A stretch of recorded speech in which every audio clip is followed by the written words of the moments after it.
یو څو تپوسونه چې په سوشل میډیا باندې چلیږي او ډېر ملګري زموږ نه کوي په واتساپ په فیسبوک وغیره باندې، هغه موږ نن غواړو چې د مفتي صاحب نه مخامخ وکړو او د هغې جوابونه مفتي صاحب محترم په خپله باندې وکړي. یو په هغې کې دا دی چې مفتي صاحب د عقیدې ته په څه وجه باندې راغی، د عقیدې ته د راتللو څه وجه وه؟ وعلیکم السلام ورحمت الله وبرکاته. د نټ په سترګه باندې کتونکو مسلمانانو او زمونږ ګران قدرمند اور مذهبي رهنما ډیر بهترین عالم او داعی د قرآن او د حدیث الشیخ عبدالله السلفی او خپل رور جناب راشد جلیل صاحب او نور ټول راغلی قابل قدر علماء کرامو، السلام علیکم ورحمت الله وبرکاته. د ملګری سوال وکړو زمونږ نه چې تاسو اهل الحدیث مسلک ته په څه وجه باندې راغلی، دغه سوال وکنه جی. باعث سو وجه دا ده جی چې زمونږ په مزاج کې د ابتدا نه د ډیرو ملګرو ته پته ده چې د دلیل ته تسلیمیدل دا الله سبحانه وتعالی زما مزاج کې چولیو، اور د ملګرو ته زما پته ده د نټ په سترګم خلکو ګتلی دي چې کم ملګري ما سره د طالب علمي زمانه کې پاتې شوي دي. طالب علمي کې به ما په 2 موضوعاتو مناظره کوله، یو طرف ته به زه مدعي شوم نو یو څیز به مې ثابت کو، به مې مقابل خصم به مې غلی کو، بیا به مې خصم ته وی چې تا خو سره زما جواب نشو کولی، بل جانب به مې فرضي ته ور واغستو، بیا به د مدعا علیه په جانب کې هم ما ډیر قوي مهارت الله را کړو. عرض دا چې د دلیل توړ هم مال راتو، خو د زړه کې زما دا الله رب العالمین یو کشش ایخو، کما به د یو دلیل فرضي جواب وکړو هم، خو چې دلیل کې به قوت وو زه به هغې ته تسلیمېدم او هغه خبره به زما د زړه نه وته نه. نو ابتدا داسې وه چې یو کس ما ته ووی چې یاره احناف علما کرام کوم دا مانځه کې دعای قنوت وی اللهم انا نستعینک ونستغفرک، اولې وی چې دا خو په مرفوع متصل حدیث کې ثابت نه دی. دویمې دا وی چې دا کم الفاظ مونږ وایو د مصنف د ابن ابي شیبه ځینې که وړو کتابونو کې کوي هم، نو الفاظ بدل کی، ځینې کې ان عذابک الجد دی، ځینې کې ونخضع ټکې دی، ځینې کې ونشکرک نشته، ځینې کې ونؤمن بک ونتوکل علیک نشته، خو څه ناڅه فرق به وي دا مونږ چې کوم وایو دا هېڅ کې نشته. مې چې دا خو به زه پیدا کوم، دې پسې زه ولګېدم. هغه عالم اهل الحدیث مکتب فکر ساده سړی و د دې یار حسین، زه دې پسې ولګېدم. ما هغه وخت کې د غلام حضرت شیخ صاحب چې یو عالم و د بریلوي مکتب فکر، هغه ته مو ووی چې شیخ استاز مو چې دا څنګه دی، منطق فلسفه مو ته ویلې وه. نو هغه ووی چې او دا خو مصنف د ابن ابي شیبه کې شته، مې قربان ماته وښیه چې وی خو مې جي دې کې هو ان عذابک الجد دی. بیا وی چې جي دا په طحاوی شریف کې دی، نو ما خو چې طحاوی خو په باب د حدیث کې نشي پیش کولی، او چلو هغې کې ونخضعو. بهرحال زما زړه کې یو ټچ کېناستو چې د خبره کې خو فیه ما فیه، زه ولګېدم کلک په دې ومه چې دا څیز به زه ثابتوم، او خلاف د دې ومه چې اللهم اهدني فی من هدیت صرف نه دی ثابت، دا نورم ثابت دی. ولګېدم په ډېرو علماو ما راونډ کو، خو سیوا د تعصب او د ضد بازۍ نه زه تر ننه چا په دې ټکي مطمئن نه کړم چې یاره دا څیز واقعي په قوي دلیل ثابت کی. آخر کې مې د ځینې باشعور علماو نه چې نوم یې نه اخلم دا مې واورېده، وایي منو چې دا شی نشته، خو که چېرې دا وایو نو منهج د سلفیت ډېر په تیزۍ سره ترویج کوي. نو ما ووی چې که خبره داسې وي خو زه د 1000 ځله بې عزته شم، زه به همداسې کوم او زه به حق وایم. بیا د دې نه علاوه کرته ډېر مسایل رالل، بیا د رفع الیدین او د آمین بالجهر مسایل دلته شروع شو چې کله په هغې باندې طعنونه د موحدینو د طرفه رالل. نو زه په دې خبره باندې پوه شم چې د آزاد مزاجۍ سره د الله کتاب او د محمد رسول الله صلی الله علیه وسلم احادیث زړورتیا سره بیانې او د غلامۍ نه ځان بچ کې او د رسول الله علیه السلام تابعداري کې. نو ما چې په دې ټولو تنظیمونو جماعتونو نظر واچو، ځکه وخت مې پکې تیر کړو، صاحب البیت ادرا بما فيه، صاحب البیت ادرا بما فيه. نو په دغه بنا چې ما وکتل نو زه په دې پوه شم چې نن کو د قرآن او د حدیث په آزاد مټ سره خدمت کوي دا علماء اهل الحدیث دي، نو بلا چونچر او بلا ججک ما دا مسلک قبول کو، اعلان حق مې وکړو.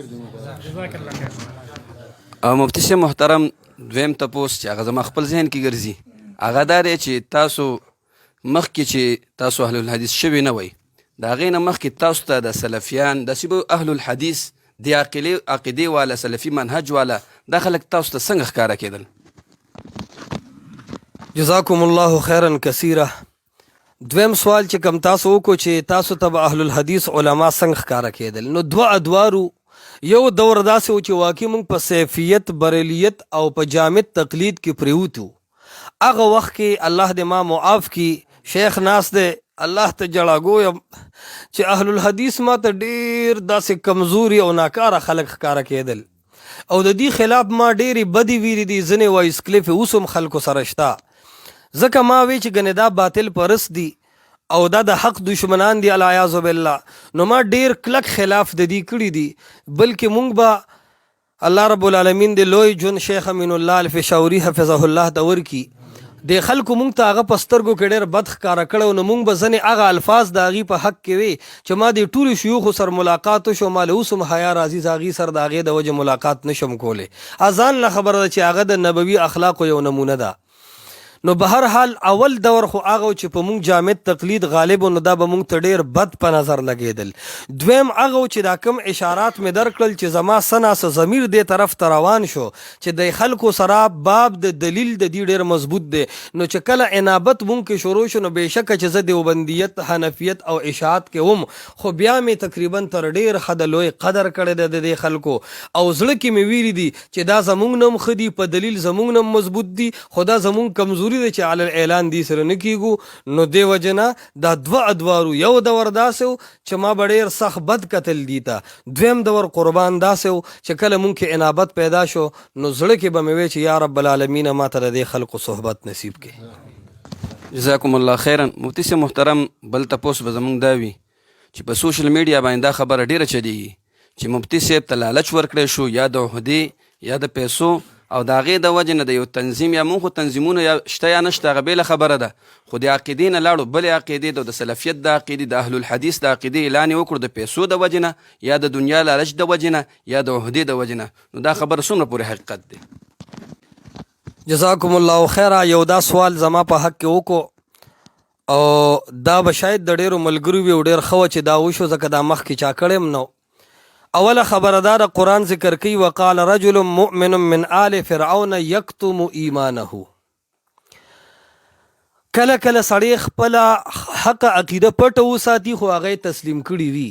الله ګواه دی مونږ حق ډېر مخکې تسلیم کړو، خو ځینې مینوال او طلباو ته په دې ایثارو چې دی هم مطمئنه کو د دې څه اعتراضات دي هغه دفع کو، بیا علی الاعلان د دې حق تایید وکړو چې په دې باندې حجت قایم شي. رب ګواه دی په دې خبره، او دا زمونږ د اشاعت التوحید و سنت ملګري خصوصا ګواه دي چې ما عزت بیلو کو اومې ګټو په دې ملګري ګواه دي. زما د بجلی بیل ملګرو داخلو ما ته ښه سهولیاتو، زما چې کم دی جوړه جامه به ملګرو کول، ما ته ملګرو پیسې هم راکړي دي، چا چې پیسې راکړي دي هغه مې پرېښودل، چا چې سهولیات راکړي دي هغه مې پرېښي دي، چا چې ډېر عزت راکړو ما هغه خلک پرېښودل. نو دا خو یو ډېر ناقصه سوال دی چې خلک ووایي چې دا د لالچ په وجه. زه دوه خبرې کوم.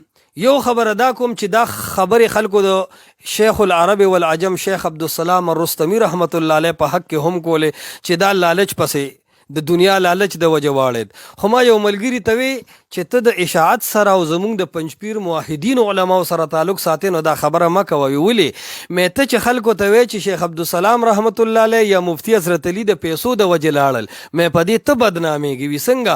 مې خلک به تا ته وایي چې د پنجپیریانو دومره کمزورې عقیده ده چې د لالچ د وجې اوړي.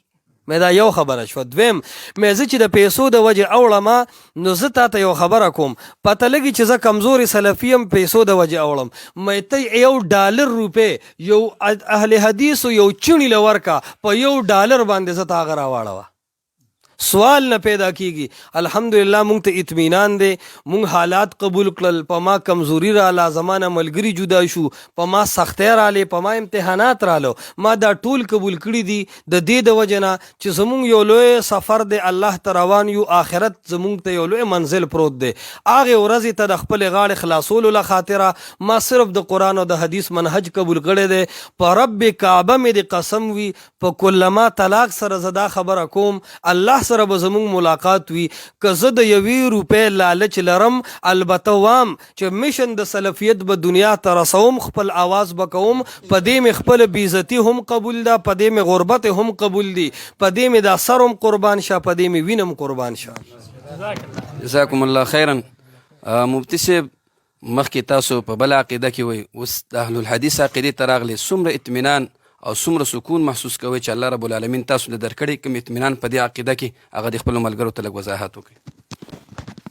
جزاکم الله خیر. لنډ جواب به د دې خبرې دا وکړو چې یو ملګري بیګا ټلیفون باندې وویم چې مفتی صاحب په مخکې ژوند کې په اوس کې څه فرق و؟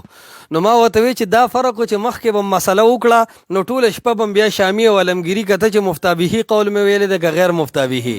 یاره رای د امام ابو حنیفه قوي ده که د امام محمد رحمت الله علیه؟ یاره ما خو مفتابهي قولي خو امام ظفر صاحب کتل غواړي، هغه هم اکثر اجماع کې خفه کېږي. نو مې اصل غموره من بصرو. اوس خو الحمدلله بخاري شریف کلاو کو وایو مسله دا ده لقوله تعالی، کله وایو لقوله علیه الصلاة والسلام. نو اوس خو ډېر زیات خوشحاله یو الحمدلله. بس قرآن او حدیث وایو، که یو سړی په قرآن حدیث اعتراض لري نو دین سره کار نشته، او که په قرآن حدیث ورته اطمینان ملاویږي نو بس مونږ وایو دکه مسلمانی ده. نو الحمدلله ډېر خوشحاله یو، ډېر مطمئن یو. مخکې په دې وجه مطمئن وو چې حق نو معلوم، نو خپل څیز راته حق ښکارېده. اوس خو اطمینان ډېر قوي دی چې د الله د کتاب او د محمد مصطفی د احادیثو داعی شوم، نو ډېر د الله نه خوشحاله یم. مفتی صاحب محترم، اخره کې د خپل ورونو ته یو پیغام، احناف ورونه چې دي، علما دي، طلبا دي، عوام ورونه دي، ټول ورونو ته ستاسو اخرنی پیغام به څه وي د هغوی ته؟ جزاکم الله خیره. د ملګري د آخري پیغام متعلق وی نو زه وایم چې دنیا کې خو 95% خلک داسې دي چې هغه هر خبره د منفي انداز او نیگیټیو پهلو هغې ته ورکوي. خو زما تمامو مسلمانانو خپلو پردو ته انشاءالله پردي زمانه هیڅ څوک نشته. کم خلک که زمونږ د عقیدې خلاف دي نو زه هغې مثال د مریضانو ګڼم. ډاکټر په دې واټ کې مریضانو سره ډېره زیاته ګزاره کوي، ځکه ډاکټر ته پته چې دا بیمار دی. نو د خپلو ملګرو نه په هغې ځکه زه زیات خفه کېږم چې دغه بیماري ما هم تېره کړې ده. دغې بیمارۍ کې د سړي واقعي هوش کمزوري وي. دغې بیمارۍ کې سړی واقعي چې کم ورله علاج کوي هغه ورته لوی دشمن ښکاري. خو بیا هم زه مسلمانانو ته وایم چې ډله بازي، بغض و حسد و ضد و عناد پریږدو. د ټولو نه اول هغه لوی آخرت چې زمونږ سفر دی، 2 ورځې ژوند نه د علماو، اکثر علماو ژوندونه حساس شوي دي. په کار دا دی چې هغه رب ته روان یو، هغه معامله صفا کو.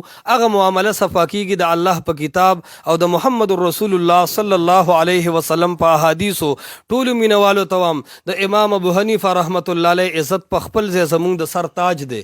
د امام شافعي رحمت الله علیه، امام مالک، امام احمد بن حنبل، څومره ائمه مجتهدین علما تیر شوي دي، که د دیوبند علما دي، که د جماعت اشاعت التوحید و سنه علما دي، که هر مکتب فکر دي، زوام زمونږ د سر ګلونه دي، زمونږ تاجونه دي.